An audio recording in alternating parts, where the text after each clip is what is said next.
Good afternoon and welcome to the Senior Hour, which is sponsored by Providence Holy Cross Medical Center and Comfort Keepers in Home Care.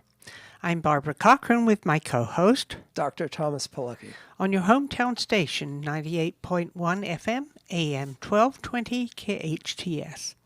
This is a show for, about, and by seniors, giving information to enhance one's quality of life. And speaking of quality of life, our guest today is my co-host, Dr. Thomas Polucki, and we're talking about longevity. Yeah, so, when people hear longevity, they immediately think about living longer, right? But what's the point of living longer if you're sick, constantly in pain, constantly going from doctor to doctor, and not really able to enjoy your retirement at all? So the point is not living longer. The point is living better longer, right? That's right. So that's what I want to dive into today's show, covering the common challenges that we all face to some extent, but how to minimize those challenges so you can really enjoy what you've worked your whole life for, right? Most of us work way too hard for way too long. Very true. And then as soon as we get to the point where we don't have to work every day, our body starts breaking down and we have to deal with stuff, right? So there's ways around that for sure. And I'll tell you why this is personal for me. But first of all, I got to be careful here, but my own personal experience and so many of my patients is that these things are not being addressed in conventional medicine. And the statistics support that. We spend more in this country than everybody else, and we don't have a whole lot to show for it, especially in the senior population. The statistics are scary. Many people are on multiple prescription medications, and they don't really have a very high quality of life to show for that, right? So that's very true. Some of the common things that we face are obviously joint pain. You know something about that, right? Yes, absolutely. Memory issues. There have been times when, more so than others, you've known about that. And so these are things that we memory. can... Yeah, Speaking of memory. We can have a conversation I about it. forgot my book today. Oh, okay. Well, you did good introducing the show. I know. Boy, I had to think hard. I thought, right. well, where's my memory, Barbara? Yeah, Where is okay. it? Well, but I got it written down. You did fine. Balance, which is something you know something I about. Struggle with. And mobility, right? Yes. So these are I believe, the biggest issues. And you start seeing this stuff long before retirement comes around. My main focus of practice are these issues, and I'm seeing it way before retirement age. This isn't exclusively to seniors, but by the time you are at retirement age, at the time where you don't have to show up at work every day, these issues are, in many cases, debilitating. Are getting in the way of you enjoying the rest of your life. So I want to see what we can do about that at any age. It's never too late to start, but certainly it's more effective if you take this stuff seriously before it takes the quality out of your life, right? That's true. And I don't know whether this is one of the items you have on your list, but I think before you decide to retire, you have to have a plan in place as to when you're going to retire, what you're going to do when you retire, and leading up to older age. Yeah, sure. And I don't say old age, it's older age. Sure, that is part of the mindset that you are uniquely qualified to talk about, as far as mental resilience and having something to look forward to and staying focused on the plan. We'll get to that, but that's probably in the next segment of the show. Right now, I want to talk about these things that everybody deals with. Very rarely do I talk about things that are universal because there's never a one size fits all. Very But true. there's no one in this audience right now that doesn't have that doesn't have at least something that I'm talking about, whether it's the joint pain, the memory issues, the balance, or the mobility. I mean, these are universally applicable, applicable, applicable.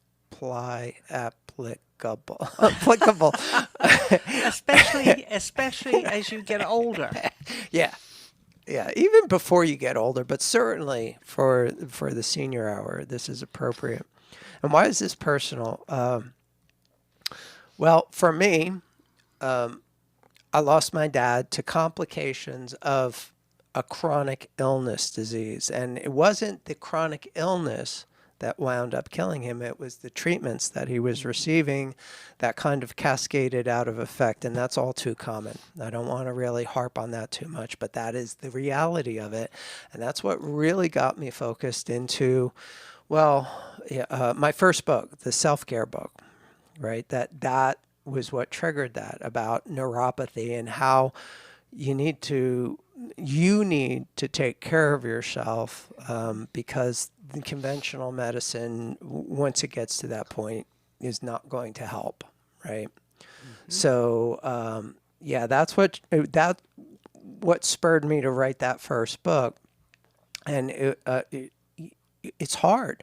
It's hard to witness it. It's hard to go through it, but it's also hard on the family. It's hard on everybody to see this struggle, to see, what is available and what is not working. And I then find out that there are other options that actually could have helped.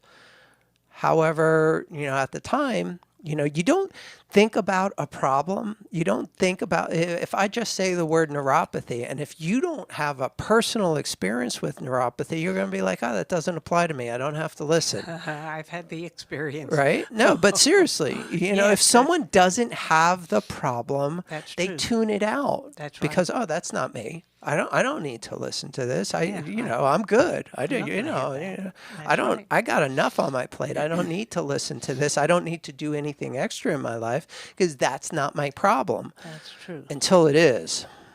Mm-hmm. And then you find out how ill-equipped we all are at dealing with this stuff and believing that, oh, well, it's okay. I spend $1,000, $2,000 a month on my insurance policy, on my health insurance policy. I'm just going to go to my doctor. He's going to give me a magic pill and I can go about my business and everything's going to be fine. Healed. Yes. And then you find out that that's not the way things work. No.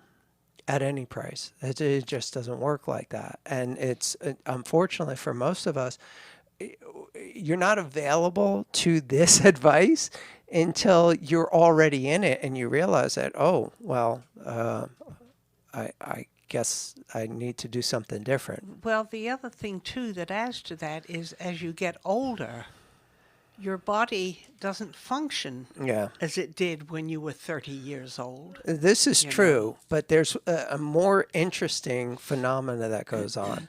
As you get older, you're less flexible in accepting new and possibly controversial ideals. You're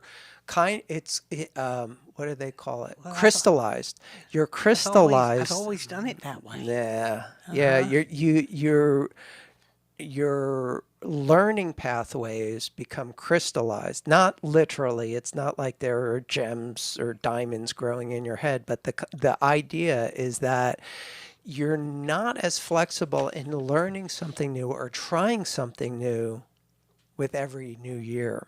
Every new year, you get less and less flexible and open to new possibilities. You kind of shun anything that you haven't already experienced. The problem with that is that if the answers were in what you believed and what you did, you wouldn't have the problem in the first place, right? You wouldn't have gotten to the place where, oh, that doesn't work, right?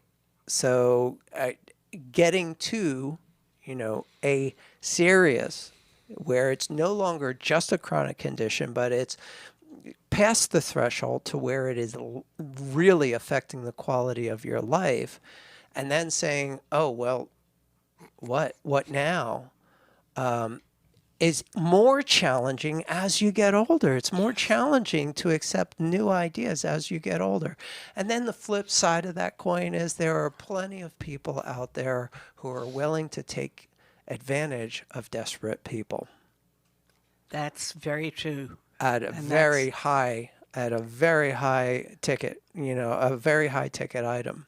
So many people out there are offering very thinly veiled miracle cures at just $10,000 or whatever, and then you It's find all out you that need and you'll be cured. and then you find out, well, that was a total scam, That a was a total rip-off. ripoff. And I wish to say that it doesn't happen here, but it does right here in this town by very popular practitioners, promising stuff that they just can't deliver on. Doesn't happen in my practice, but so many people come in who have either seen people locally or because let's face it, we're in Los Angeles. This is one of the favorite places in the world for world-renowned specialists to set up shop because of their clientele largely can afford whatever they want to charge. And I've had people come in to me who said, well, it was $10,000 for their first visit, to see this specialist. And then, that was a thinly veiled sales presentation to, upsell from there. And I've also had people who, had multiple six-figure surgical procedures that didn't accomplish what they were looking to accomplish. So again, I don't want to get too hung up on that. I just want to emphasize the point that it can be a lot easier and a lot less expensive with just a little bit of effort in advance. And that is one of the hardest sells there is. I can't believe how hard it is to sell people on that. That's very interesting because when you're younger, everything's great. Yeah. Nothing's going to happen to me. Right. I've got it all under control. Yeah. And that's what the thought is. Right. So instead of trying to change everybody's mind about this, because I've been doing that, I've been trying to do that for 35 years. I know that ain't gonna happen. I'd like to talk about things that I can possibly help with, and that is okay. So long before you have one of the top 5 chronic health conditions that is ultimately going to wind up killing you, you can avoid them all. But here are some early warning signs that, you may want to pay attention to. This one is if you got a family history, of heart disease, right? You got a family history of dementia, you got a family history of diabetes or diabetes is actually, dementia is now considered a form of diabetes. Yes, that's what I've been hearing. Yeah. So cardiovascular, heart disease, brain disease, however you want to call that, diabetes, cancer, those are the top 3, right? Those are one of the 3 reasons that is most likely going to be on your death certificate. I hate to put it that way, but that's the reality that we're all dealing with. So how do you avoid those 3? And here's the rub. 80% of the time, it's completely avoidable with lifestyle choices. So let's talk about the easiest fix. And that's food. Food is medicine, and it is also the most abused drug there is, right? So people use food to self-medicate.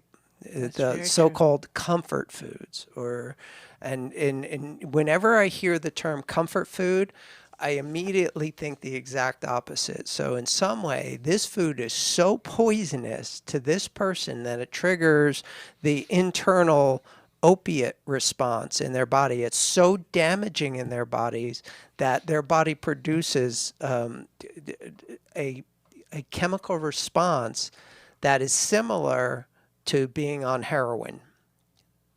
And whenever I hear comfort food, that's immediately what I think. And I'll tell you, my personal experience with this is bread. Bread, pasta, pizza used to be like a drug for me. And then the flip side of having such a euphoric response from eating these things was it tore up my gut to the point where I can't go near that stuff. And now I understand why. My body was trying to tell me the whole time that this stuff is really toxic to you, but you misinterpret that as, oh my God, I just feel so great when I eat all these carbs. When I eat, when I eat a pizza by myself, I feel like, I'm literally on drugs, right? And the reality is, that's a big warning sign. That's a big warning sign. If you're immediately sleepy, if you're immediately hazy, if you're immediately foggy, if you feel like you've had a couple of drinks by eating something, it's really bad for you. I mean, really, really bad for you. That is one of the key indicators of a strong sensitivity, if not an allergic response, and it's doing damage. But people misinterpret that. Yes. And even if they don't misinterpret it, even if they get indigestion or bloating or diarrhea or whatever, they go drink that pink that pink cement to try to make it all right. Or, oh, do you have some antacids in your purse, right? Right? How many times do I hear that? Oh, look, I got a food baby. Yeah, that's not funny. That's a serious reaction to the poison that you just put in your body. Or, we used to have, you've been to some of our backyard parties. We used to have pretty big events. Oh, yes. And every time, and we're pretty conservative as far as the quality of food that we even entertain at these parties. Well, yeah, we have a pretty good, healthy fare. Yes, absolutely. And even the food then, is always delicious. Even then, not just delicious, but healthy, right? Mm-hmm. Oh, So yes. even then, we invariably have someone say, "Oh, do you have any of the pink stuff? Do you have any of the antacids? Do you have any of this?" And I'm like, "No, we don't have that stuff here. Sorry." Because, so even when you're doing everything right, some people are still going to have a problem with it.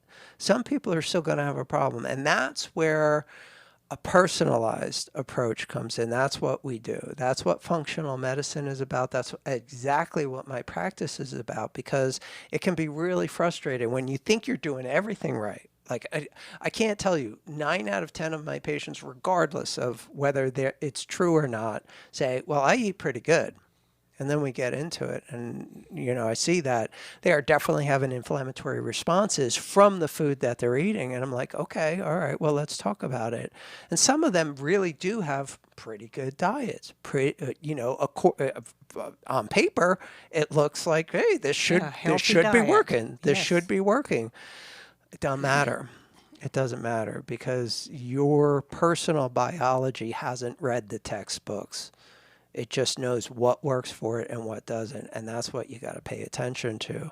So that's where a personal approach makes all the difference in the world. And we're just talking about food. But here are some simple guidelines so that you can have some kind of takeaway from this segment about where to go next. If you are vegetarian, which is a small percentage of this population, I get it. It's not for everybody. I got no business being a vegetarian, but I am. So I'm vegetarian. So here are my recommendations for the vegetarian diet. You want berries, you want leafy greens, and you want sprouted nuts, seeds, and legumes as the overwhelming majority of the food that you eat. And we can get into some details, but not right now. Here's the rub. For some of our senior listeners right now, they're going to say, I can't eat that. Every time I try to eat any of that stuff, I'm in the bathroom. It doesn't work for me. I'm going to give you the quick workaround for that. The quick workaround is throw it in a blender. I've drank my salad every morning for the past 35 years. Even if your teeth are in good shape, you may have problem breaking down this stuff enough that your digestive system can handle the rest of it. So if you invest in a pretty high quality blender, it's going to do most of the work for you. If you still have a problem after that, I highly recommend digestive enzymes, and you can find this stuff on my shop, my website store. It's getbetterxshop.com. It's on the screen, and you can check it out at the KHTS website. There'll be a link to it where it's the top quality supplements out there. Do not cheap out and buy bargain supplements because they're never worth it. They're no value whatsoever. If they're not high quality ingredients, you shouldn't even do it. When we get back, I'll give you some more practical advice about living better longer. You're listening to the Senior Hour, KHTS FM 98.1, AM 1220, hometownstation.com. Welcome back to the Senior Hour. I'm Barbara Cochran with my co-host, Dr. Thomas Polucki, on your hometown station, 98.1 FM, AM 1220, KHTS. And our guest today is my co-host, Dr. Thomas Polucki. Yeah. So let's continue. This is a very interesting conversation. Yeah, it's interesting because it's applicable. There you go. There you go. Said it right. Because everything that I'm talking about, is real. Like, you've had personal experience with all of this. That's right. Next thing, we talked about nutrition a little bit, how important that is to pay attention to how you feel when you're eating stuff, because some of the things you think are working for you are really hurting you real badly. And next, I want to talk about hydration, something that you are a shining example of. Absolutely. I've never seen you without some water within arm's reach, so that's very encouraging, and I want to give you a shout out for that. So I appreciate that. One thing that is critically important to know about water, though, especially bottled water. Most people have gone off tap water, and I can appreciate why. But I don't believe the answer is buying water in plastic bottles. Oh, no, I don't. I know. But, I don't. I have my own special water. Yeah. So if you're in a place where you own the place that you live in, I highly recommend making a small investment to at least get a reverse osmosis system for the water that you drink. Absolutely. It's not ridiculously expensive. Very high quality systems are now under $200, which is insane. It costs more to have it installed than it does to actually buy the system. So it's well worth it. And it will pay for itself in a matter of months if you're constantly buying cases of bottled water, no matter where you buy it from, whether a big box store or retail or whatever. So that's a good thing. But more importantly than, trying to save money here or there, the better the quality of the water, the more important it is to keep it away from plastic. Now, I'll tell you why. The same reason that I'm going to give my hydration tip in just a moment. The more water is in its purest state, which is just H2O, the more ability it has to pull on everything else around it. Water is considered in science the universal solvent. It will eventually dissolve anything that it comes in contact with, right? That's right.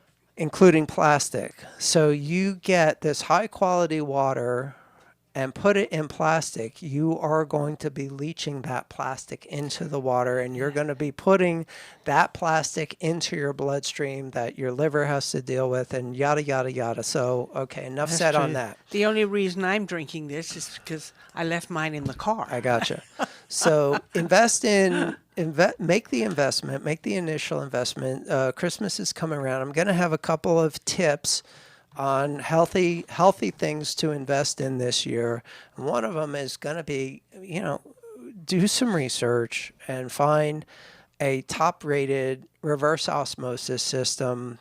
If that is just out of the question where you don't own the facility that you live in, at least get something like a Brita filter or something. And I hate to use brand names, but now people know what I'm saying.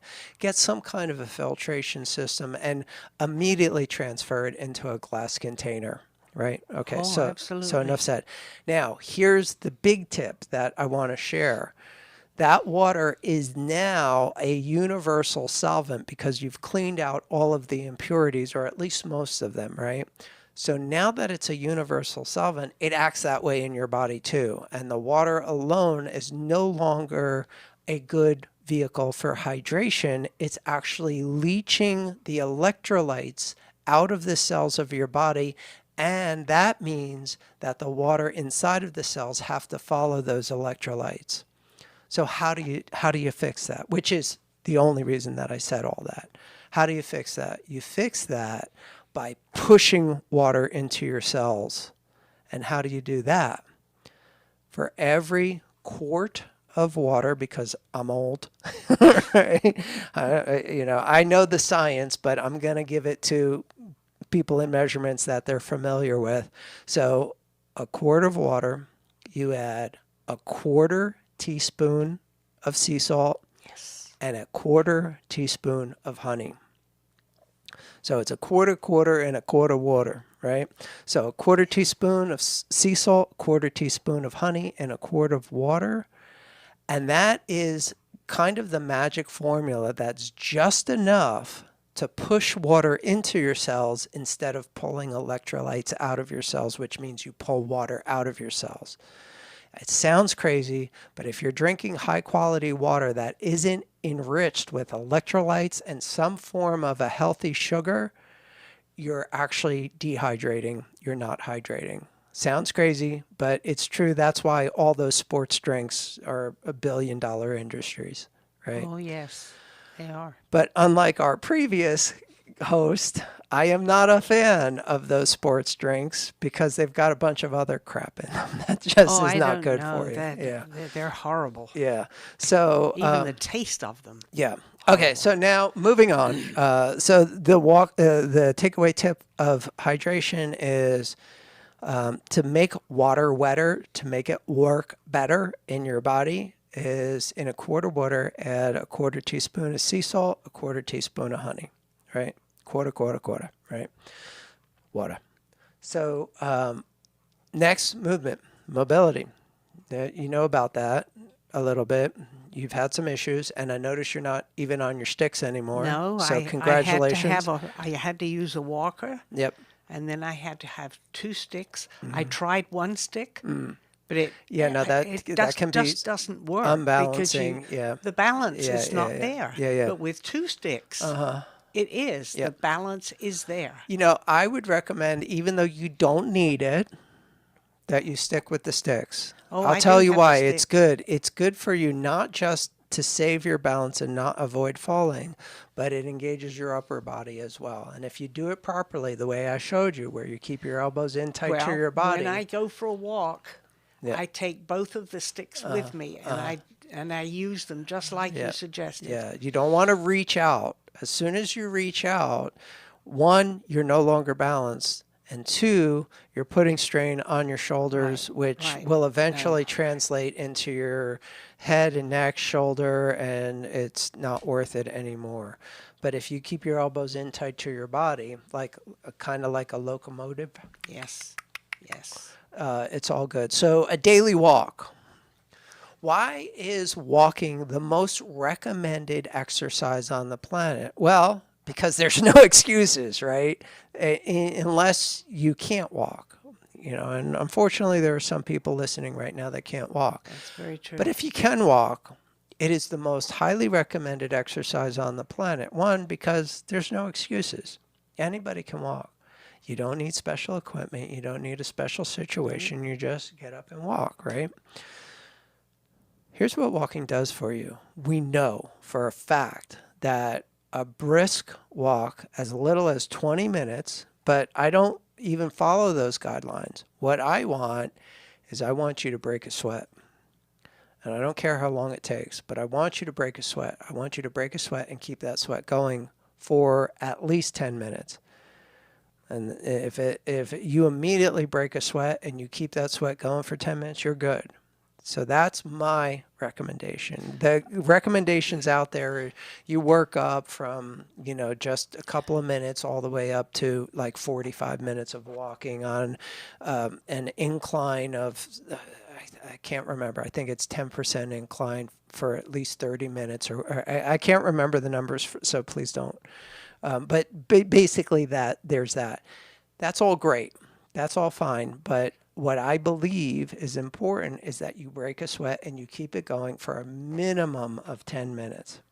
Okay. And no more than like 40 minutes, because then you start getting into a different kind of physiology that I don't believe is actually good for you. Okay, now I have one of those not motorcycles, the walking, Nordic track, right? whatever it's called. Yeah, elliptical trainer. Well, I sit on it and pedal. Yeah, I don't like it. Well, when I can't go out and walk, Yeah. I'll go in that room and sit on that machine. An exercise bike, yeah. Yeah, it's an exercise bike. Right, I don't like it, and I'll tell you why. Sitting is the new smoking. So I don't care what you're doing when you're sitting. When you're sitting, you're putting your body in a bad position that compromises a lot of really important stuff. So I know I'm going to catch a lot of hate on this because there are a lot of bicycle enthusiasts here, and there's a multi-million-dollar industry supporting that and saying how good that is for you. But the fact is, the Surgeon General, the guy who put the warning label on cigarettes, said that sitting kills more people than cigarettes ever did.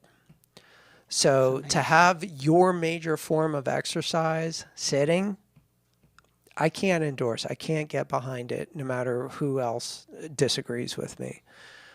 So you can use an exercise bike, but I recommend that you take the seat off. You just don't sit. And stand. And Yeah, pedal. just don't sit. I'll have to try that. Yeah. I'll have to try that. Yeah, so here's what we know for a fact about walking, which is what we're made for. We are one of the most efficient walking mechanisms on the planet. We can outwalk just about any other animal in the marathon, like going for not just 5, 10, 15, 20 miles, but over the long distance. We can beat everybody walking, which is crazy. It's crazy but true. So we are one of the most effective walking machines on the planet. Here's what we know about walking. Reduces heart disease, reduces brain disease, reduces weight. It's probably not the most effective weight loss program out there, but it does. It does help manage your weight. Yes. And it is actually good for your joints and your immune system. And there's stacks of research on this. I can take this into any courtroom on the planet. Walking is powerful medicine. Maybe not the biggest loser challenge exercise of choice, but it is certainly one of the best physical medicines out there for us. Well, it's interesting in my case, after having been stuck in a chair for so long and using a walker and using sticks, is what I do is I'll get up and walk around the house and down the 2 hallways and back up and walk around if it's too cold or it's too hot outside or raining or whatever. But that's what when I do my walking. Yep. And I don't take the sticks with me, Right. and I don't take the walker with me. I Yep. have them both there in case. But that's Well, around your house, you're probably not too far to touch a wall or something. no. So, Well, that's it. yeah. And when I do feel kind of unbalanced, I've got the walls. Yeah. So the help next me. the next thing I want to talk about is balance. That's critically important. Usually requires some professional guidance, some professional help. But if you are going to attempt to work on your balance at home, be very careful. I recommend at least 3 sides of support. So that means the back of a hallway against a solidly locked door. So you've got 3 sides that you can't fall more than a foot in any direction, and something sturdy and stable in front of you that you can touch as you're working and rehabilitating your balance. And it goes like, first you just stand there and see if you can stand there with your eyes closed and you're not like swaying or falling or bouncing off something. And if you can do that, then open eyes, 1 foot, see if you can make it to 1.5 minutes on 1 foot, switch to the other foot, see if you can make it to 1.5 minutes on the other foot. As long as you can go there, then here's the scary, tricky part. In this part, I do recommend that you have somebody close, even with all of the safeguards that I just recommended. But then you try 1 foot, closed eyes, and see how you balance there. 1 foot, closed eyes. Yeah, okay, but you need to be begin sure with- that you can't fall. to begin with, you stand with your eyes closed. Yeah, well, For how with all long of would those you- safeguards, Yes. with all of those As safeguards long in as you have place. something to hold on to. Yeah. So how long would you suggest doing that for? It's 90 seconds. 90 seconds. So if you're going to fail, it's usually not going to be in the first 30 seconds, but if it does, you really need professional help before you move forward with this. Okay, So then if you make it somewhere between 30 seconds and 90 seconds, you're good to proceed on your own. But if you fail prior to 30 seconds, do not attempt to move forward without professional help. We'll get back to more important pillars of living longer, better when we get back from the break. KHTS FM 98.1, AM 1220, hometownstation.com. Welcome back to the Senior Hour. I'm Barbara Cochran with my co-host, Dr. Thomas Polucki, on your hometown station, 98.1 FM, AM 1220 KHTS. And we're talking with Dr. Thomas Polucki as the guest, my co-host. So let's continue. Yeah, so the show's about living better, longer, not just longevity, not just living longer, having to take handfuls of pills every day and feeling miserable all the time, but actually really enjoying what you've worked your whole life for so that you can enjoy time with your family, enjoy your activities, maybe take a new course or a class or whatever you thought retirement was going to really mean for you when you were working so hard for your entire life. One of the key factors is that it's the mindset, it's resilience, it's having something to look forward to, something in some way to grow and contribute is the key. And I know that you believe that wholeheartedly. You've spent your whole life in contribution. As long as I've known you, you've been part of some kind of nonprofit or a special group. Well, that's true since 1973. Yeah. But another thing that I would like to talk about is having a positive attitude, because that enriches your life. It helps you move forward. And I got that from my father. He was always one who says, go for it, try it, do it, accomplish it, and think positive. My mother was the opposite. She would always, oh, that's not going to work. Oh, no, don't do that. You know, and the thing that I think, the thing that's helped me in growing up during the Second World War as a little girl with bombs dropping all over the place, and then coming to the United States, having a British accent and being bullied. I've gone through all of those things. And liking people. I've always liked people, and I've always Except felt me. You didn't. You didn't like me, and I'm not so sure about now either. but that, in my opinion, has a big part of living, is being positive. Yeah, it's critical. And It is. on Thanksgiving Eve, today's Thanksgiving Eve. We don't talk about Thanksgiving Eve. Why not? Gratitude. Yes. Gratitude isn't just about one day. I mean, there's good, solid research about how powerful medicine gratitude is. Gratitude journaling, what you're most grateful for. When you're concentrating on things that you really are grateful for, you can't be anxious, you can't be depressed, you can't be, too upset about anything when you're really focusing on, I'm just so grateful.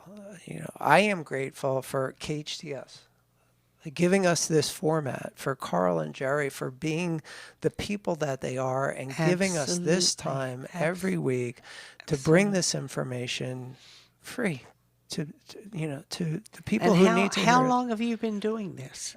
20 years, yeah. I've been doing it 21 years. Yeah. So It's thank you to been- Carl and Jerry wherever Yes. you are, and you, Barb, for having me as a guest, putting up with me. It's not always been the easiest relationship, but I think it's been beneficial to everybody. Yes, and to you and to me. Yeah, of course. And to our assistant here who Andrew- keeps us on the line. Andrew is our guest engineer today on this Thanksgiving Eve. Yes. He used to be our engineer full time, all the time, every time. Used to be the only engineer here, right? But he's moved up in the world, and now he's our guest board op today. So gratitude is critically important. Gratitude journaling is powerful medicine. There's so much more to cover in things. Yes.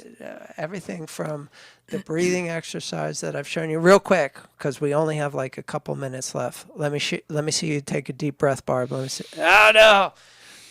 You haven't been practicing the way I showed you. So take a deep breath without moving your chest at all, by dropping your diaphragm into your belly and really filling your lungs. As soon as you heave your chest, you trigger the emergency reaction, the stress reaction in your brain, instead of the exact opposite, which is the rest, repair, relax, digest, all of that's good stuff. It's called a vagus reset. That's a whole nother show, but we don't have time for that today. But I did it right after that. Okay, good. So there's plenty of stuff out there on breathing exercises, but make sure that whoever you're following advice, when they show you to take a deep breath, they don't heave their chest or just change the channel because they've got it all wrong. Yes, they have.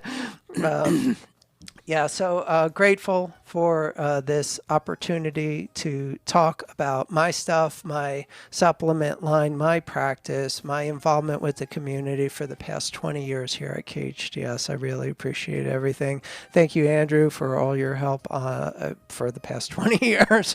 It's all longevity is not just about living longer, it's about living better. And that's absolutely what we do here on the Senior Hour, KHTS FM 98.1 AM 1220, hometownstation.com. We're sponsored by Comfort Keepers and Providence Holy Cross. Now go out and enhance your quality of life.